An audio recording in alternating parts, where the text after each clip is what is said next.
Assalamu alaikum warahmatullahi wabarakatuh. Welcome to lecture 4, which will be about fundamentals of fruit production. And this time we are going to talk about orchard establishment.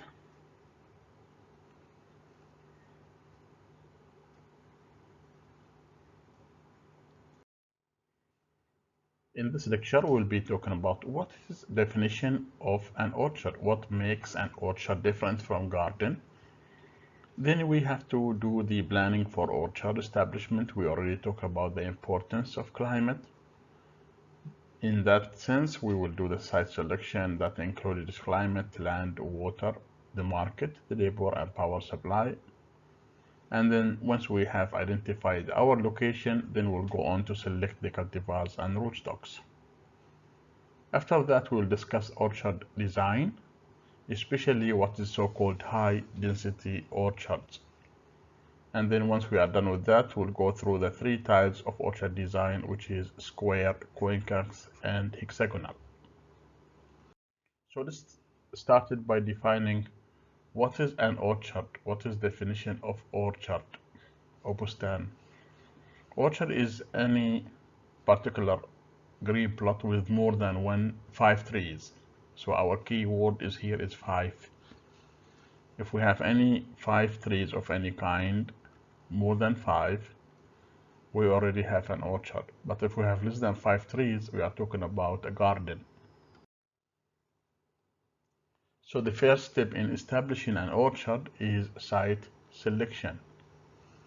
In site selection, we consider primarily the climate, because we already know the importance of temperature, the first one. And we need to look at the daily, monthly, annual, maximum and minimum average temperature in order for us to decide if this location is suitable for this kind of crop or not. Second thing, in climate, we need to look at rainfall, and we understand the importance of rainfall and humidity. We already have discussed this, especially with regard to pathogens. We need to look at wind. If we have a strong wind, we need to think about wind protection. And in the data, we need to look at the orientation and the speed of the wind, because the wind is very important for pollination. But if the wind is very strong, then we need to look into protection from the wind. Another important variable in climate is light. How strong is the light intensity, and how long duration. All these climatic factors are very important in establishing an orchard. And our location, site selection. Second item is land. Of course, we'll have to see the land, because the land topography is very important. If it is in a mountain, you have to think about the irrigation system. Are you going to establish irrigation system? Are you going to establish terraces, traditional systems? That's why you need to look into the topography of the land. Another option is how much it will cost you to prepare the land. Is the land leveled? Does it have rocks? A lot of trees? That will be a cost added to the orchard establishment. And so you need to visit the land and see how much it will cost you to prepare the land. Once we identify these 2 areas, you need to look at the soil itself. Look at the soil texture, the soil structure, the soil fertility, the soil pH, the soil salinity. All these factors are very important in determining what kind of crop you will be able to establish. The most important factor in Oman is water. You need to know if there is enough quantity of water, and the quality of water is very good. Quantity means how much water there is in your land. Look at the rainfall. Look at the groundwater. If you don't have rainfall or groundwater, is there any surface water? Is there any village? Is there any domestic water? Or there is throated water? So all the quantities of water that is available is very, very important. In addition to the quantity, you need to look into the quality. Is the quality good? And for you to understand if the quality of the water that you have is good, you need to look into some kind of water analysis, because you need to avoid excessive salt. If the water is saline, it is useless, even though it is in large quantity here. You need to check the chloride. You need to check the sodium, especially in relation to calcium and magnesium in this water. You need to check how much boron and minor nutrients in the water, because too much boron will be very excessive and toxic to the plant. Also, you need to look at the heavy metal content of this water. Also, increase in heavy metal content means this water is very toxic to the plant. So that's why you need not only to look in the quantity, but also on the quality of water, especially related to pH, the salinity, and nutrients in this water. Once you have identified the land and it is suitable, and also identified the water that is available, then you need to look at the market. Are you in a location where you have enough markets? So you need to do something called feasibility study. You need to look into the nearness of population centers. Are they near population? Because if you are going to produce too much fruit, you need to be near a population center. If not, do you have transport? What people like? Because sometimes I like khalas, but people like fard overseas. Then you have to plant fard, not khalas. So you need to check your market to see if people like what taste, what color, what shape of the fruit, and then you do your orchard based on this information. Do you have storage facilities? If the transport is very long, you need to store some of these fruits. So do you have storage facilities? Can you rent storage? Can you build storage? Do you need storage in the first place? So storage is very important for crop production, especially during the season and on a large scale. Another economic factor you need to consider is the competition. Are there any other competitors in the area, in the plant, in the crop? For example, if you are going to grow date palm, what are the competition? If you're going to grow another fruit crop, what is the competition there? You also need to look at the supply and demand. Is there any demand for your fruit? You can't just produce fruits, but you also need to know if there's a market for them. And if not, how much is the supply? All these economic factors are very important. Another important economic factor is the labor and power supply. For the labor, you need people to work for you. Planting fruit trees require a lot of work, a lot of tree operations, including pollination like date palm, harvesting, pruning, fertilizing, spraying, plowing. All these things require people, require labor. Do you have labor? Can you do it yourself? Do you have family members to help you? Are you going to hire local labor or expatriates from outside? Because the cost is very different. What is the source of your power supply? Do you have energy? Power supply is very important because you need it to operate the machines. You need petrol, you need diesel, sometimes you need solar. Where are you going to get your power supply from? This is very important and very critical. Once you have worked out the location and also the economics, then you need to look at the cultivars that you are going to plant and also the rootstocks. Here we have the cultivar. Then the same thing, like with any other fruit crop, you need to understand consumer taste, preference, color, and shape, and then decide what cultivar you are going to have. You don't forget the adaptation of this cultivar to the current climatic conditions that you have. For example, if you have soil salinity, you need to bring cultivar that is tolerant to salinity, climate, to flower, yield, water, pest, diseases. All these factors are very important in selecting your cultivar. Sometimes you have to do grafting, like we do here. This is a grafted plant, where the rootstock is very different plant from the scion. This is the cultivar that you select, and this is the rootstock. In the rootstock, you have to find out if the rootstock is compatible with your choice of cultivar here, which is dependent on the taste, color, and shape of the consumer, and also tolerance to pest, diseases, and other factors. So rootstock has to be compatible with the scion. And then it has to be adapted to biotic and abiotic conditions, such as salinity. If the soil is salinity, you need to have a rootstock that is tolerant to salinity.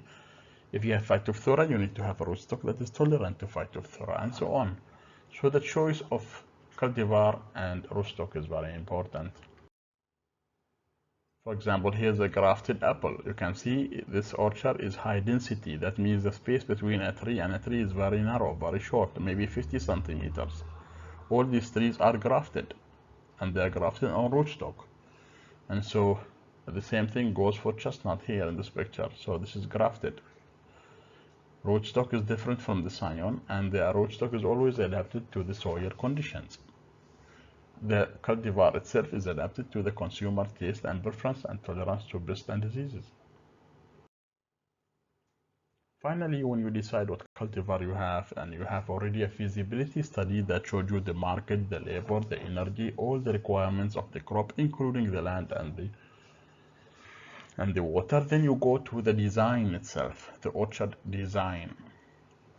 So the purpose of a design is to have high yield and early returns. That means you want to have early production from this design of your orchard, and also high income, high yield. Therefore, plants must fill allocated space and start to be growing rapidly, requiring a lot of pruning and training. This is very important in modern orchards, that the trees are not too far apart and they are not grown in the traditional way when they are not pruned. Remember that the yield of the fruit is always related to the size of the plant, the spacing, and also the light. All these factors are very important in the yield and also the quality of the fruit. Remember to consider pollinizer placement. If the tree requires pollinizer, if you are going to grow apples, for example, you need another plant that provides the pollen. If you are going to have a date palm, you need to have a male palm. If you are going to grow pistachio, you need another plant for male. If you are going to do papayas, you need to understand if it is going to be male, female, or hermaphrodite, and therefore it is very important to understand the pollinizer placement. Then you need to understand the orientation of the row based on the light, based on the wind, and also tree density. How many trees per area is called tree density. Okay, and this is calculated based on the number of trees per hectare or per square meter. How many trees in your land to achieve the desired tree height, and also the terrain system that you are going to apply, which is including the pruning. And we will talk about pruning and training in another lecture. High density orchard, HD orchard, high density orchard, that means more trees, or high density, more trees per hectare. So in this case, you need dwarfing rootstocks in a hedge wall supported by trellis, such as that of the citrus and apples. So the same thing goes for mangoes. Okay, so high density, you can achieve high density, but you need dwarfing rootstocks, and you also need a lot of training, and you need wires to support the trees. Here is some examples. You can see here is high density orchard. So the space is small, short between the trees, maybe 50 centimeters to 1 meter at the most. These are the wires. You can see the wire here. And you can see the trees are supported by the wires, and they are very close apart, highly pruned. But the production of this kind of tree is very high per unit area. Remember, we calculate production not by tree, but by area. How many kilograms per meter or per hectare? Here again, you can see the distances between trees is very small. You can see another trailing wires here, trellis systems, and you can see this wood to support this wire. You can see the wire here. So these are all high density orchards. Same thing applies not only for apple, but also it can be applied for grapes, it can be applied for mangoes, and also a variety of other fruit trees. So what are the common orchard designs that you can use? You can use the square system, which is very easy. You can see it here. It is just a square. You can see a square, right? You can see a square. So it is 10 by 10 or 5 by 5. This is called square system. And you can see it here, you know, like there you go. This is square, and here's another square system. And so in the square system, you do 4 holes with equal spacing between different trees. For example, here's 1 tree, second tree, third tree, and fourth tree.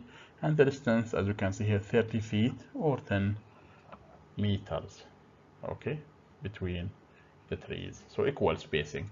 So the advantage of this system is very easy to do, and it is the most common. You can see it everywhere. You can see the spacing between trees is the same everywhere. This is called a square system. The only problem with this system is the poor land use. You should have more trees per hectare, but with this square system you don't. So, but it's easy to do, easy layout, and it's very common, so it's not complicated. The tractor can go from one side to the next. So if you have a tractor to spray, you can take this tractor from this side or this side or anywhere, because the spacing between these trees is the same. You can see that, right? So this is the advantage of this system. What's the next system? The next system is called Quincunx, or diagonal system. This is actually a square system, as you can see it here, 30 feet. You can see 30 feet here between, so they're equal, except one thing, there is a tree in the middle, okay? So between these 10 meters or 30 feet, there's a tree in the middle, which makes it unequal. This is very high use water of land efficiency. You have more use for the land, because remember, the square system has only 4 trees in this area, but this one will have 5 because there is a 5th tree here. There's a 5th tree in the middle. So it has high use efficiency. That means you have more trees per unit area, and therefore you will have high return per unit area. In the same area, you'll have more trees, and you'll have, of course, more yield and more money. However, there is a problem with this system, the shading it creates. And if this tree in the middle is different, then you have to remove the filler tree. We call this filler tree in the middle, and it has to be removed. Another problem is unequal spacing, because these 4 trees are equally spaced. These 4 and these 4 and these 4 are equally spaced, right? But the one in the middle is not. If you do the math, you can see that it's not the same spacing, and so this is very complicated and it is difficult. However, this is very good in terms of high return and high use efficiency of the land.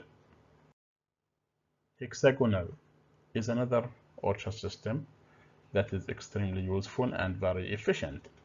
The good thing is the same like the other one that we just saw, the square with the 5th plant, but in this case there's equal spacing. Better land use, just like the second one, and 15% more trees, except that it is very complicated a little bit. So you start here with row after row. So there's 1 row here, 1 row here, 1 row here, 1 row here, 1 row here, 1 row here. That's first tree. So they are not always the same distance. Then you do number 2 here, number 2 here, number 2 here, number 2 here, number 2 here, and it goes on like this.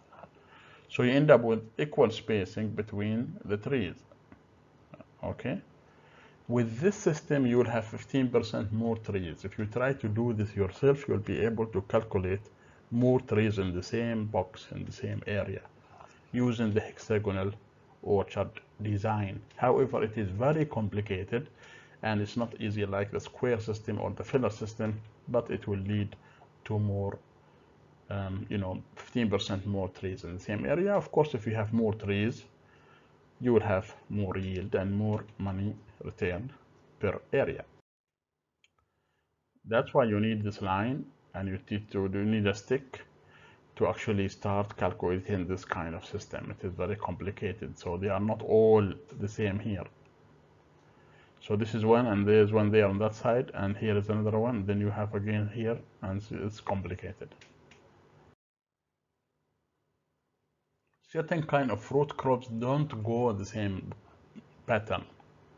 They don't follow this diagonal or triangular or hexagonal system. They have a plantation system, like bananas and like grapes, like vineyards. They don't follow that pattern. So depending on the crop that you are planning to do, you need to understand which kind of plantation system you're going to use. So that's basically the content of this particular lecture. We covered what is an orchard. Remember, an orchard is an area with more than 5 trees. We call that an orchard, of the same kind, of course. Not 5 trees random, but 5 trees of the same type, mango or citrus or grapes or whatever. Then that's an orchard. We also talk about planning. How do you plan for orchard, including site selection. We looked at the climate, especially temperature, land, topography of the land, the soil, is it saline or not, water, quantity and quality. We look at the market. We look at the labor and power supply. We also look at the cultivars and rootstocks that will give us the best yield, the most resistant to pest diseases and climatic and soil factors, and also that is desired by the people in terms of taste, color, and shape. So these are all factors that are very, very important. Okay. We also looked at the designs. We have seen high density orchard, which means we are planting more per unit area, more trees per unit area. However, this requires dwarf and rootstock and requires a lot of pruning and training. Then we looked into the different designs of orchards. Square system, which is very basic and very common, which will have just 4 trees, and then you just plant these 4 trees. The Quincunx or diagonal system, which will have the same 4 square, but you have a different tree in the middle. For example, you can have 4 mango tree here or 4 date palm, and then in the middle you have papaya or banana. Later on you remove this tree. That's why it's called diagonal or Quincunx. Then we have the hexagonal system, which is very complicated. However, it will give you 15% more trees in your area, in your orchard.